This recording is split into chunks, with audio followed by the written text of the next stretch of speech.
మహనీయుల స్ఫూర్తితో ఎందరో ఆశలు ఎన్నో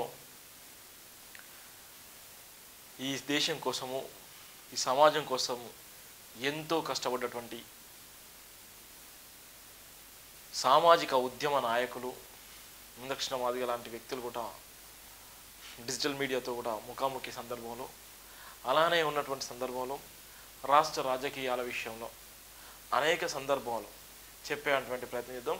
ఇక్కడ ఉన్నటువంటి ప్రధాన వార్త అయితే మనం చూస్తున్నాం, డిజిటల్ మీడియాతో మందకృష్ణ మాదిగ, డిజిటల్ మీడియా రంగంలోకి మందకృష్ణ మాదిగ అనేటువంటి ప్రధాన వార్త కూడా చూస్తున్నాం. ఎందుకోసం డిజిటల్ మీడియా రంగంలోకి మందకృష్ణ మాదిగ రాబోతున్నాడు, ఎంత వరకు నిజంగా ఆయన సక్సెస్ అవుతాడు, 30 సంవత్సరాల సుదీర్ఘ పోరాటంలో అలుపెరగని పోరాటం చేసి ఎంఆర్పిఎస్ అనేటువంటి ఒక సామాజిక కోణంలో ఉండబడినటువంటి ఒక సంస్థను ఈరోజు దేశవ్యాప్తంగా తన మాటతోని కానీ లేకపోతే తన ఉద్యమ రూపంలో కానీ అనేక మందికి ఒక సామాజిక కోణంలో ఆలోచించవలసినటువంటి ఈ సామాజిక కోణం ఈరోజు కోట్లాది మంది ప్రజలను ఒక్కడేసిన సందర్భాలు కూడా చూస్తున్నాం. అందుకోసమే ఇలా ఉన్నటువంటి సందర్భంలో సామాజిక ఉద్యమ రూపకర్త ఎంకే అనేటువంటి ప్రధాన వార్త కూడా మనం చూస్తున్నాం.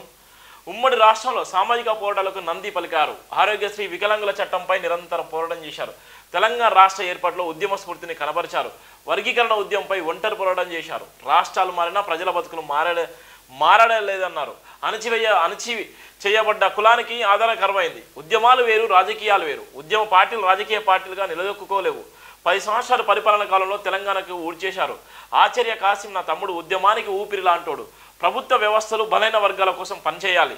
డిజిటల్ మీడియా సమావేశాల్లో ఎంఆర్పిఎస్ జాతీయ అధ్యక్షులు మందకృష్ణ మాదిగ చేసినటువంటి వ్యాఖ్యలు ఇస్తున్నాం.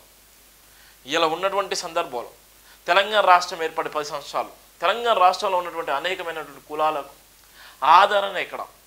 ఎంఆర్పిఎస్ ప్రస్థానం ఏమైపోయింది?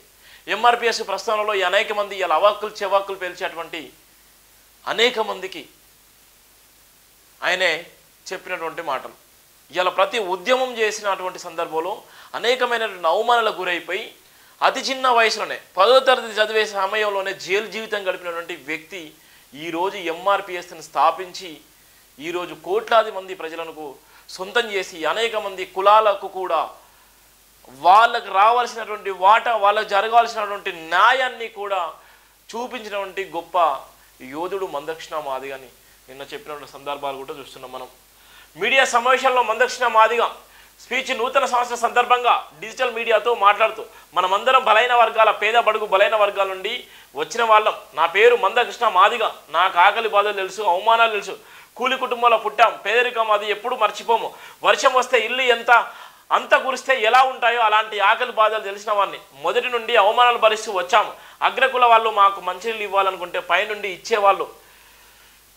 ఎదురుగా మేము వస్తే అనేకమైన ఇబ్బందులు, తిట్లు, ఇష్టం ఉన్నట్టు మాటలు, అవమానాలు చేసేవాళ్ళు. మాకు పేదరికం తెలుసు, అవమానం తెలుసు. 1983లోనే జైలుకి వెళ్ళినాను. మా ఊర్లో ఉండే మాదిగ మాల కుటుంబాలపై దాడి చేస్తే మమ్మల్ని ఇబ్బంది పెట్టారు.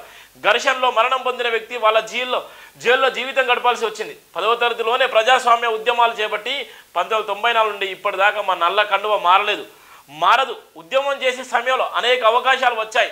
వాటికి దూరంగా ఉన్నాను. మాదిగ కులం పేరు చెప్పడం కూడా ఇబ్బందిగా ఉండేది. బాబాసాహెబ్ అంబేద్కర్ చెప్పినట్టు బోధించు, సంస్కరించు, పోరాడనే నినాదంతో మొదలుపెట్టాము. వర్గీకరణ సాధించాలి. భారతదేశంలో మొదటి వరుసలో ఉన్నటువంటి పరిస్థితి. ఈ నిన్న చేసినటువంటి వ్యాఖ్యలు ఇవాళ ఉన్నటువంటి సందర్భంలో మాదిగ కులం అని చెప్పడానికే ఇబ్బంది పడ్డటువంటి రోజులు. 1983లోనే లేనిపోని కేసులో మాదిగల పల్లెల మీద అగ్రవర్ణాలు దాడి చేసి ఇబ్బందులకు గురి చేసిన సందర్భంలో వాళ్ళు చేసినటువంటి భయంకరమైన దాడిలో ఒక మనిషి చనిపోతే జైలు జీవితం గడిపిన 1983లో. ఆ తర్వాత నా లైఫ్ అంతా సామాజిక ఉద్యమాల వైపే నా ప్రయాణం మొదలయ్యింది. సామాజిక ఉద్యమాల నుంచి వచ్చిందే ఎంఆర్పిఎస్ ఉద్యమము. ఆ ఎంఆర్పిఎస్ ఉద్యమం రావడానికి కూడా బాబాసాహెబ్ అంబేద్కర్ చెప్పినట్టుగా సమీకరించు, పోరాడు, బోధించేటువంటి నినాదాన్ని భుజస్కంధాలపై మోయడంతో 30 సంవత్సరాల సుదీర్ఘ ప్రయత్నము, సుదీర్ఘ పోరాటము అంతిమ దశకు చేరుకుంది అని చెప్పినటువంటి సందర్భాలు కూడా చూస్తున్నాం. ఇలా చాలా వరకు అనేక మంది అవమానాలకు గురి చేసేటువంటి సందర్భాలు. ఒక పక్కన మాదిగ అని చెప్పుకోవడానికి కూడా సిగ్గుపడేటువంటి రోజుల్లో ఈరోజు మాదిగ అని చెప్పడానికి మేము గర్వపడుతున్నామని చెప్పినటువంటి సందర్భాలు కూడా చూస్తున్నాం. ఒకనొక సందర్భంలో మంచినీళ్ళు ఇవ్వాలంటే ఇలా ఉన్నటువంటి కూలికి పోవాలన్నా లేకపోతే రోడ్డెంబడి నడిచేటువంటి సందర్భంలో కూడా మాదిగలను భయంకరంగా అవమానాలకు గురి చేసినటువంటి సందర్భాలు కోకొల్లలో ఉన్నాయి అనేటువంటి సందర్భాలు కూడా చూసాము, అనేటువంటి సందర్భాలు చూస్తున్నాం.